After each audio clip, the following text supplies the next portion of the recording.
Selamat datang kembali di Isekai Desu. Kali ini kita akan menceritakan sebuah anime yang bikin otak kalian ngefantasi overload. Kali ini kita akan menceritakan sebuah alur cerita dari salah satu anime favorit Mindes yang berjudul Tsukimichi Moonlight Fantasy, atau memiliki nama Tsukigamichi Buku Isekai Dochu Season 1. Biasanya kebanyakan anime isekai kita suruh otak karena MC yang selalu beruntung dan OP. Kali ini agak beda ya guys. Kita bisa chill, bisa berfantasi, bisa berpetualang, berdagang, membangun peradaban, mikir dikit, bahkan fighting yang lo kaleng-kaleng ya guys. Pokoknya karena tingkah-tingkah karakternya yang cukup lucu. Seperti biasa bayangin dunia penuh sihir, monster dan protagonis yang overpower, tapi malah dilimpar sama Dewi ke pinggiran dunia. Bukannya diberi berkah, malahan dikutuk sama Dewi ini ya guys. Penasaran kenapa? Yuk kita gas, kita mulai petualangan isekai yang tidak biasa ini.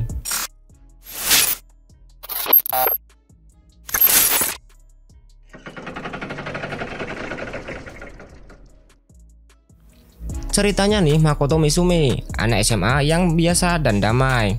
Ayah Makoto adalah seorang penulis. Bisa dilihat ini adalah buku baru ayah Makoto yang judulnya Kesatria Dunia Lain.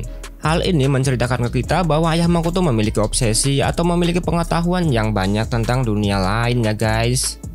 Tiba-tiba, tiada angin tiada hujan, Makoto berada di ruang dimensi. Jadi Makoto dipanggil untuk masuk ke dunia lain.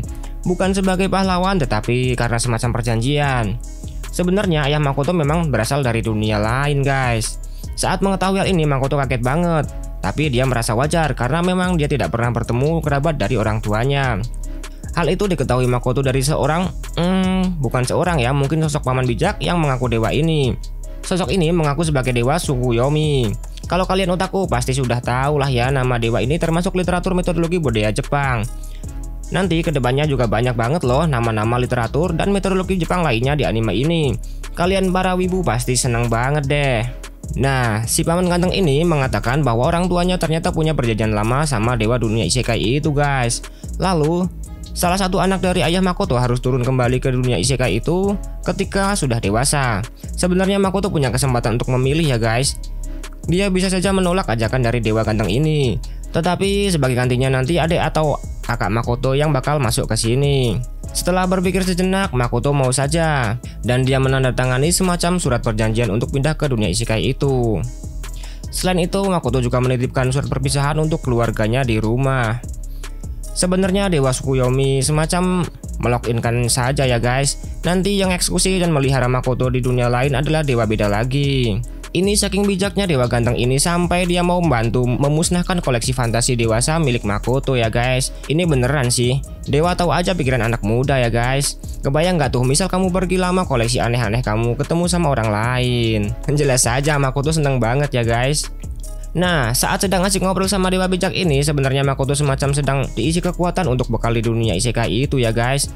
Tapi di luar perkiraan cuaca, dewi lain yang agak ndak beres, Wis Rakanti, alias udah gugup aja manggil Makoto ke dunia itu ya guys. Sebenarnya si dewi aneh yang manggil Makoto ini dia terkenal agak bermasalah. Tapi di luar itu, dewa human ini memang lagi butuh orang buat jadiin pahlawan di dunianya. Karena dunia yang dirawatnya sedang ada masalah perang melawan iblis. Mungkin sampai sini alurnya agak normal ya guys, seperti isekai biasanya. Tapi tunggu dulu, plot twistnya dewi dunia baru ini nggak srek sama tampangnya Makoto. Haha. Serius li, cuman karena nggak ganteng ala-ala bisounen, jadi si dewi ini memang obsesi banget sama kecantikan dan kegantengan gitu ya guys. Lalu si dewi ini pun mengatakan dengan lantang bahwa dia tidak mau ngasih Makoto kekuatan hanya karena nggak ganteng guys. Dewi ini langsung ngebuang Makoto ke ujung dunia kayak sampah plastik sekali pakai. Nggak cuman itu aja, Dewi ini juga mengutuk Makoto biar nggak bisa berbahasa Indonesia. Maksudnya bahasa human ya guys, atau semacam sebutan untuk bahasa ras manusia di dunia isekai itu. Sebagai gantinya Makoto bisa baca tulis selain bahasa human, seperti bahasa ras iblis dan setengah manusia. Karena dianggap si Dewi tampang Makoto ini seperti setengah manusia ya guys. Dengan kutukannya, si Dewi juga mengatakan nikmati hidupmu yang menyedihkan bersama para orc dan goblin. Tega banget ini dia ya guys. Beruntungnya dewa Tsukuyomi yang mirip sama paman-paman bijak dan asik ini malah respect berat sama Makoto. Doi ngasih blessing spesial ke Makoto, bikin dia punya kekuatan yang OP banget. Dan dewa ganteng ini pun menjelaskan bahwa kekuatan dasar Makoto emang udah gede karena semacam mengalami perbedaan gravitasi.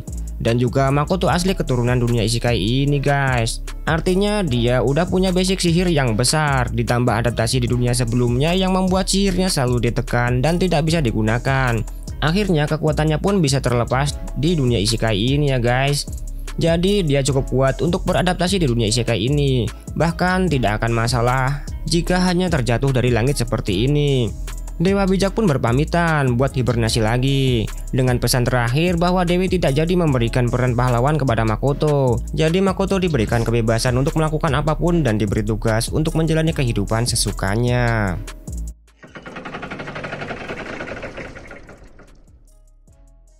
Dan Makoto pun mendarat di dataran yang tak berujung di dunia isekai ini. Beneran dibuang seperti mantan gitu aja sama si Dewi Error tadi ya guys. Kalian tahu apa yang pertama kali dilakuin Makoto pas nyampe dunia isekai? Dia nggak ketemu apapun di sana, cuman ada dataran tandus. Bahkan dia berjalan menuju gunung tinggi, sudah makan waktu 3 hari. Setelah itu pun dia belum menemukan ada tanda-tanda kehidupan, entah peradaban ataupun makanan. Sedih banget ya ini, kepanasan 3 hari nggak makan, nggak minum, hanya dengar suaranya sendiri dan langkah kakinya. Padahal biasanya kalau masuk isekai biasanya seneng ya guys, langsung disambut kerajaan atau dapat heroin cakep gitu. Makoto ini emang beda banget. Makoto masih berharap seperti di isekai lainnya ada semacam event gitu ya guys. Setelah dia capek bersedih di tengah tiupan angin, bener aja dia mendengar seorang minta tolong, dan itu suara seorang gadis. Yos, langsung saja Makoto semangat. Ini adalah pertama kali dia mendengar suara orang lain di dunia ini ya guys. Mungkin saja dia adalah seorang heroinnya. Makoto berkonsentrasi untuk mengetahui arah datangnya suara tersebut dan dia langsung gas menyelamatkan gadis tersebut. Benar saja di sana terlihat seorang gadis berambut kuning dengan hoodie putih sedang diserang oleh monster anjing berkepala 2. Tanpa pikir panjang, Makoto langsung menerjang monster tersebut guys. Di luar perakiraan cuaca, plot twist pun terjadi lagi, di mana wanita yang dia selamatkan ternyata adalah seekor babi, bukanlah manusia. Sedih banget ya, tapi daripada kesepian Makoto tidak memikirkannya. Makoto dengan sangat mudahnya bukannya menendang monster anjing tersebut, tetapi malah menembus monster itu. Di sini langsung kelihatan banget ya guys bahwa Makoto ternyata OP banget. Udah gitu cewek babi yang dia selamatkan justru takut sama Makoto dan juga bingung kenapa human bisa bicara sama dia. Selain itu juga sebaliknya, Makoto juga kaget kenapa dia bisa bicara sama babi. Pokoknya Makoto senang banget ketemu kehidupan. Dia pun bertanya pada babi itu di mana dia bisa bertemu perkampungan manusia, dan babi itu menjawab bahwa tempat manusia tinggal sangat jauh dari sini karena di sini adalah ujung dunia yang disebut gurun tandus. Makoto jelas marah banget sama si Dewi ya guys. Dia pun dendam dan mengutuk Dewi Gaje itu karena beneran buang Makoto di ujung dunia. Ini si Dewi Gaje memang gaje banget ya guys. Saat berkenalan, Makoto pun tahu bahwa babi ini adalah High Clan Oak bernama Emma. Dia ini sedang perjalanan menuju gunung tinggi untuk menjadi tumbal persembahan kepada naga agung Shin agar mengurangi kesengsaraan di desanya. Karena beberapa tahun desanya diselimuti kabut dan tanaman berhenti berproduksi. Jika menyerahkan tumbal, maka kabut akan sedikit berkurang. Akhirnya Makoto pun kegirangan karena dia merasa akhirnya event datang juga. Selain itu, Emma ini wangi dan juga baik hati. Pikir Makoto dia pengen menyelamatkannya. Ini gimana sih, Makoto malah tertarik sama babi. Meskipun sebenarnya Makoto agak panik ya guys. Kalau dia menyelamatkan Emma, mungkin Emma akan jadi heroinnya. Bayangin nih, masuk isekai malah heroinnya babi High Clan Orc kayak gini guys.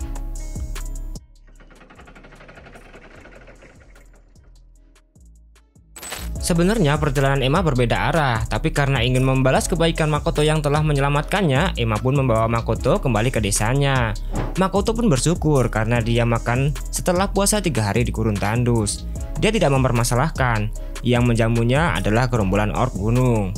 Di meja makan, para orc pun mengerundel karena sepengetahuan mereka ras human adalah ras yang kejam dan ganas.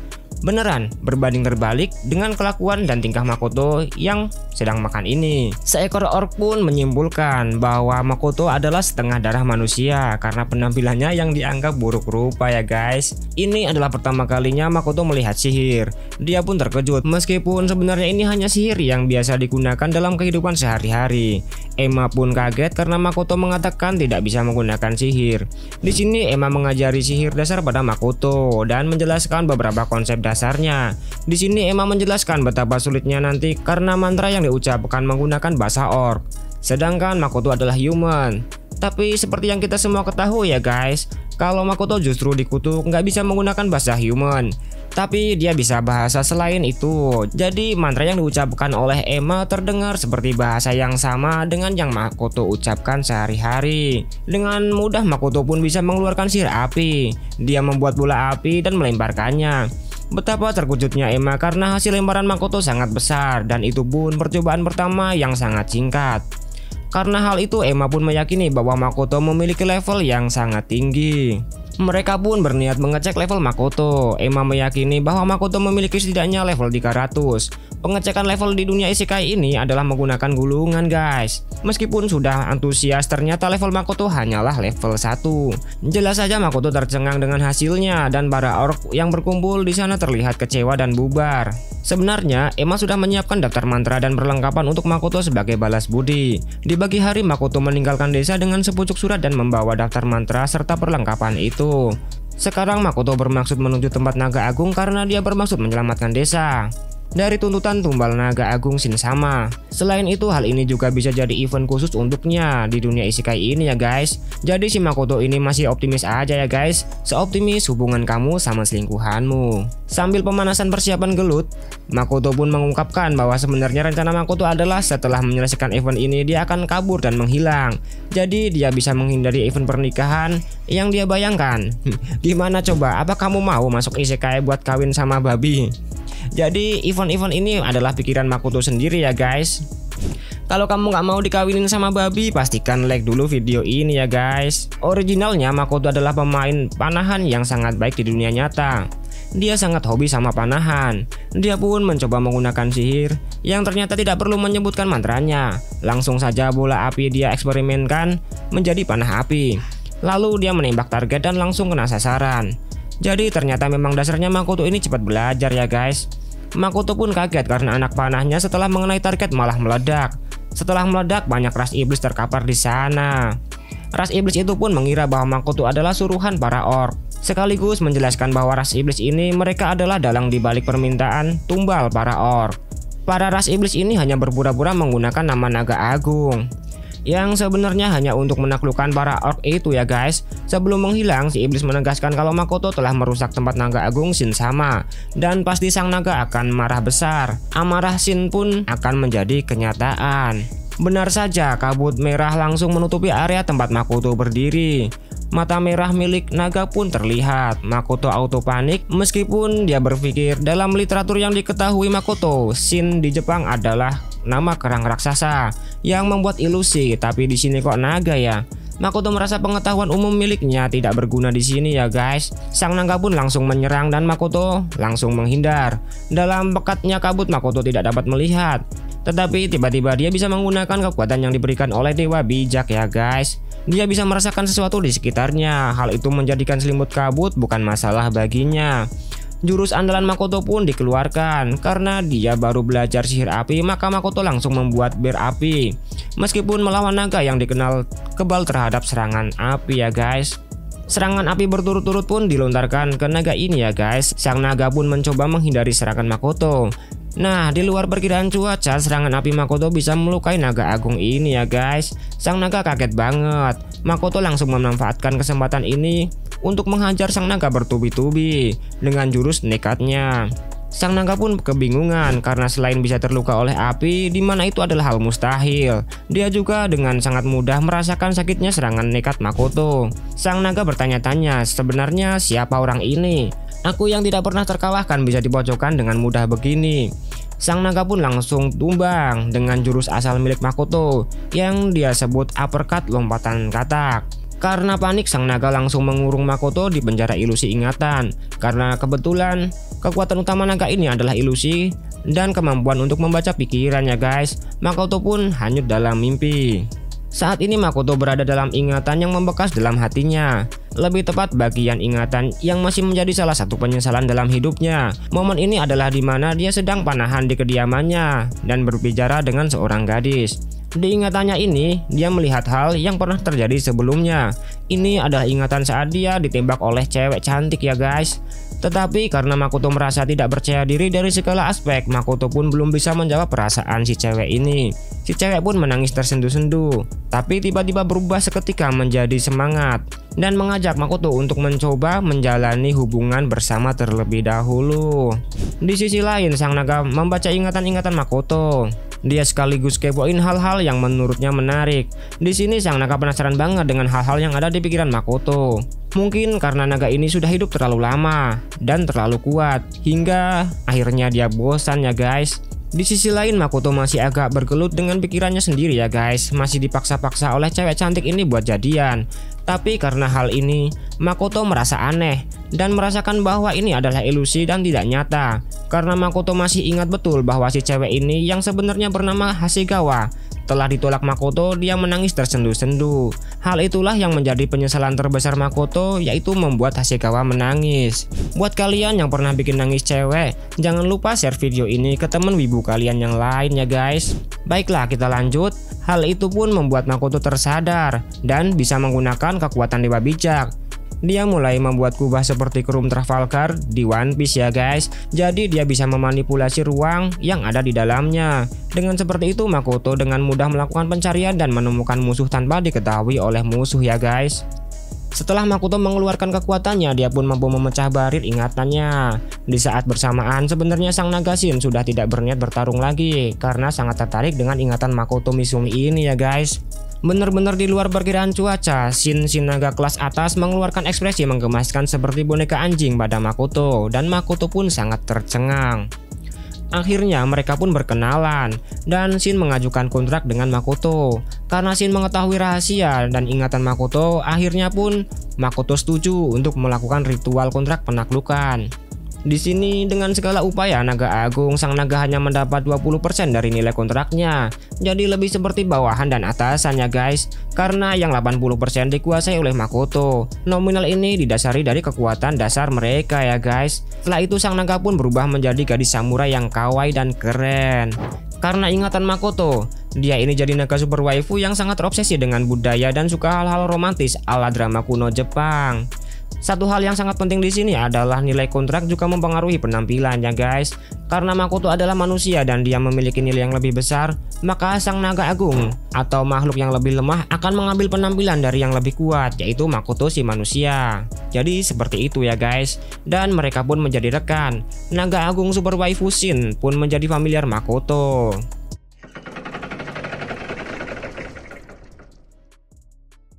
Bisa memanipulasi ruang, membaca ingatan, naga super waifu sudah menjadi gadis cantik. Yang kayak gini nih, Midas demen banget.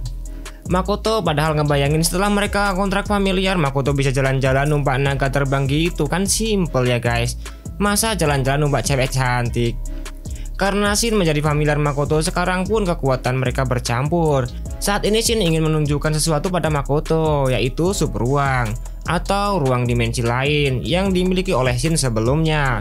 Saat memasuki sub ruang, Makoto terkejut karena di dalamnya terdapat hamparan subur yang sangat luas. Tetapi di luar perkiraan cuaca, Shin super waifu pun sangat kaget. Karena sub ruang ini seharusnya dikendalikan oleh Shin dan sesuai keinginan Shin. Diketahui sebelumnya tempat ini adalah dataran berkabut dan tandus, tetapi sekarang menjadi dataran yang lebih luas dan sangat subur. Juga terdapat banyak tumbuhan yang tidak dikenali oleh Shin. Salah satunya adalah buah kesemak ini ya guys, dimana buah ini termasuk buah dari dunia Makoto dan salah satu budaya Jepang juga. Begitu memakan buah tersebut, Shin pun langsung jatuh cinta dengan buah ini. Dia senang sekali. Setelah mendeteksi area tersebut menggunakan kekuatan Makoto, dia tersadar hal penting, yaitu sub ruang tersebut dikendalikan oleh kabut Shin. Jadi Dewi Rese tidak bisa mendeteksi mereka ya guys. Ini adalah kabar baik buat Makoto yang sebel banget sama si Dewi ini, yang buang dia kayak sampah organik. Setelah itu, Makoto juga memiliki ide untuk mendirikan peradaban atau sebuah kota di dalam sub ruang tersebut. Saat kembali menuju ke desa Highland Orc, mereka bertemu dengan Emma yang sedang sangat khawatir dengan kondisi Makoto. Dan dia pun sangat terkejut dengan mengetahui orang yang bersama Makoto adalah naga agung kelas atas yang tak terkalahkan, malah menjadi familiar Makoto dan memanggil Makoto dengan sebutan Tuan. Karena sangat gembira mimpi buruk desa Orc telah hilang, mereka pun merayakannya. Di tengah-tengah pesta yang meriah pun, Shin menawarkan ras orc untuk tinggal di tanah yang makmur dan subur. Yang mereka maksud adalah menjadikan mereka sebagai penghuni pertama subruang ya guys. Di pagi hari Makoto pun kaget karena para orc telah mengemasi barang-barang mereka dan siap untuk berpindah ke tempat suci. Yang dimaksud tempat suci adalah subruang itu ya guys. Karena setelah menjalin kontrak, subruang memiliki air, udara, dan tanah dan lingkungan yang berkualitas. Shin juga memindahkan berbagai binatang ke sana. Daripada tinggal di gurun tandus ini, lebih baik mereka tinggal di sana. Lagi pula, hal ini sejalan dengan keinginan Makoto untuk mendirikan sebuah kota. Populasi mereka di sana bisa menjadi langkah awal ya guys. Saat khawatir dengan berbagai macam hal termasuk monster yang menyerang, Shin kecil pun memperkenalkan diri, mengajukan diri untuk menjadi penjaga tempat itu.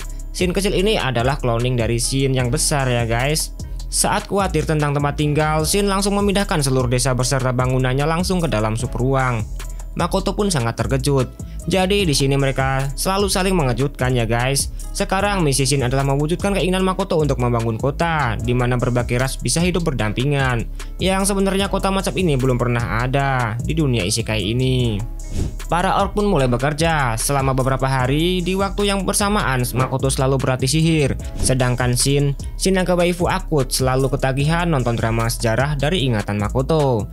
Karena Makoto protes soal dia menjadi penguasa subruang, dia pun marah pada Shin. Hingga tangan Shin terpleset malah mengakses ingatan Makoto tentang game fantasi kucingnya. Di sini Shin pun so imut menirukan adegan tersebut ya guys. Bahkan Shin bisa langsung mengerti bahasa dan istilah para otaku dan waifu gitu, membuat Makoto panik malu. Gimana nih menurut kalian? Apakah Shin ini kawaii? Coba tulis pendapat kalian di kolom komentar ya. Tidak cukup sampai situ guys, Shin malah terobsesi pengen nyimpan ingatan tuanya ini. Dia akan memikirkan cara untuk membuat televisi, sembari mengumpulkan media yang dapat menyimpan ingatan tuanya. Semacam pengen buat DVD dan menemukan TV gitu ya guys. Saat Shin meninggalkan tenda, dia lupa membereskan kabut ingatan tuannya. Di sana terlihat foto Makoto bersama keluarganya ya guys, yang diambil setiap tahun di depan pintu rumahnya. Hal ini mengingatkan Makoto atas hal yang sangat penting dan menjadikan ini sebagai misi utama Makoto di dunia isekai ini guys, yaitu mencari jejak orang tua Makoto yang memang berasal dari sini.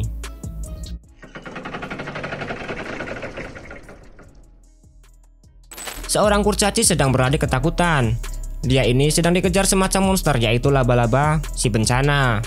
Di sisi lain, Makoto membantu para orc yang sedang membangun kediamannya yang sedang kesulitan menebang pohon kayu yang sangat keras.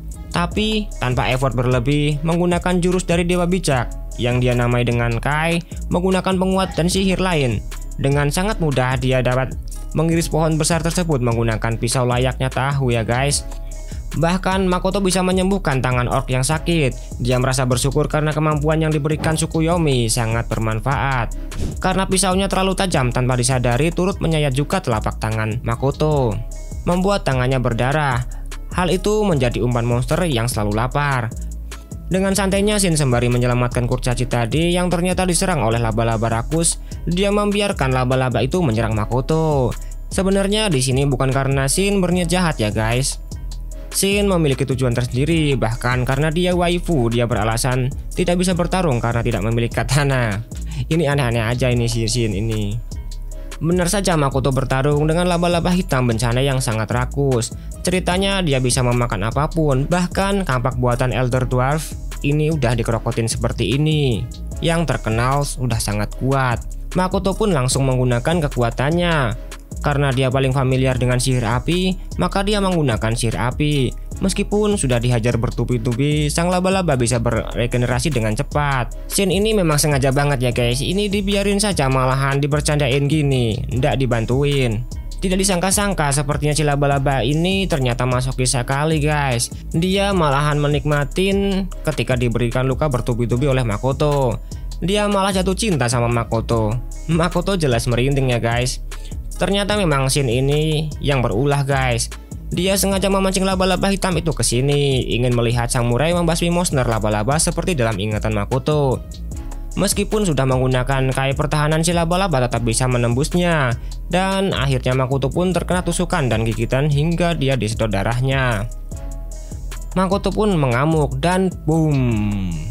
Serangan sihir kuat dilancarkan Makoto bertubi-tubi. Shin yang melihatnya tersadar bahwa selama ini ternyata Makoto hanya menahan diri untuk keselamatan penghuni ruang.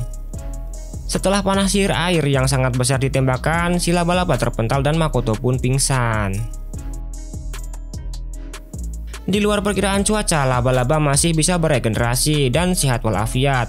Langsung mengejar Makoto. Shin yang melihat itu langsung ingin menyelamatkannya. Tetapi apa yang terjadi berikutnya? Ternyata di luar dugaan. Si laba-laba malahan kegirangan gini ya guys, sambil menciumi Makoto. Dan tidak mau melepaskannya sembari mengatakan, aku akan selalu bersamamu karena kamu sangat nikmat. Shin pun ikut kaget sembari mengatakan bahwa laba-laba itu memang beneran mesum ternyata. Lalu Shin menyelamatkan Makoto dan mereka pun berkenalan. Shin mengatakan bahwa dia adalah semacam pelayan Makoto. Laba-laba, kamu bilang kamu ingin selalu bersama Tuan kan? Kata Shin kepada si laba-laba. Lalu dia menawarkan agar laba-laba menjalin kontrak familiar dengan Makoto, agar nanti dia bisa mendapatkan wujud human. Karena kalau dia menyukai Makoto dengan wujud laba-laba, hanya akan membuat semua orang ketakutan. Dengan dibantu Shin, akhirnya si laba-laba hitam menjalin kontrak dengan Makoto. Kontrak ini bertipe kontrak kontrol dan menjadi gadis cantik yang siap melayani tuannya.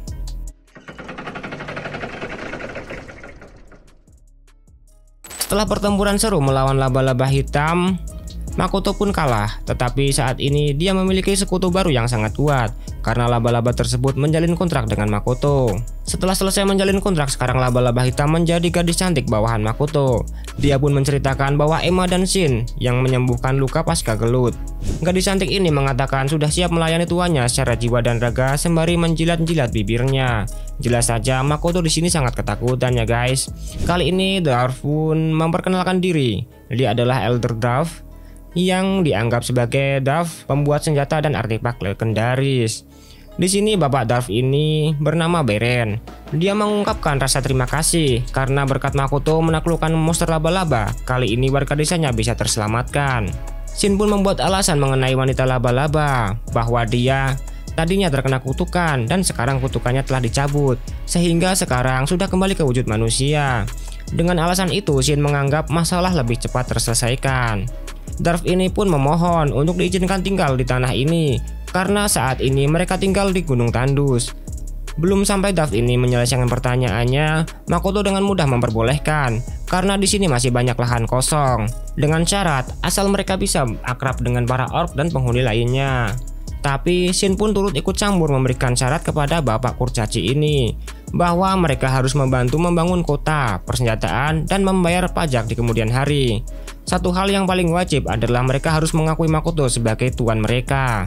Dwarf atau kurcaci ini pun setuju dan berencana pindah dalam waktu 2 hari. Untuk memperkuat kesan mereka, bahkan Shin memberikan sisik naga tingkat tinggi. Jelas saja, bapak kurcaci ini yang terkenal pengrajin handal sangat bergembira ya guys mendapatkan material yang super langka. Saat ini Makoto telah memiliki sekutu dan penduduk subruang. Setiap hari selama beberapa jam Makoto melanjutkan pencariannya untuk menemukan pemukiman human atau manusia. Hal ini dilakukan Makoto untuk misinya di dunia isekai ini ya guys, yaitu mencari jejak orang tuanya.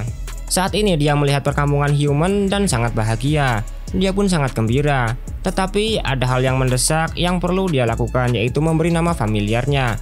Karena ini adalah hal yang penting, maka mereka meminta nama yang bagus agar para penduduk subruang bisa memanggil mereka dengan nama yang bagus. Sang naga tingkat tinggi diberi nama Tomoe dan si laba-laba hitam bencana diberi nama Mio. Mereka pun sangat senang mendapatkan nama tersebut. Oh iya, kita belum ngomongin si Mio. Dia itu monster laba-laba yang levelnya bikin naga kalah gengsi, tapi hobinya makan. Ya, makan segala hal yang berbau makanan bikin dia semangat. Dan istrinya sama Makoto tuh kayak pasangan nikah sirih yang malu-malu, tapi berbahaya. Bener-bener waifu material buat kalian yang suka cewek manis tapi bisa menghajar satu benua. Sekarang saatnya Makoto memimpin penghuni subruang yang berisi macam-macam ras setengah manusia. Karena sebenarnya Makoto adalah bocil yang masih SMA, dia pun demam di depan panggung ya guys. Perjalanan Makoto pun akan lebih seru dari sini. Apa mereka bakal menerima Makoto atau malah nganggep dia ancaman? Dan gimana Makoto bakal pakai kekuatan overpowernya? Jawaban ada di part berikutnya. Baiklah para otaku dan para wibu berbau bawang, mungkin cukup sekian video kali ini. Jangan lupa tinggalkan like di video ini, share apabila video ini bermanfaat. dan subscribe biar wifu kalian semakin sayang. Jadi itulah petualangan pertama Makoto di dunia isekai penuh drama, komedi, dan twist aneh. Sayonara, sampai bertemu di video selanjutnya.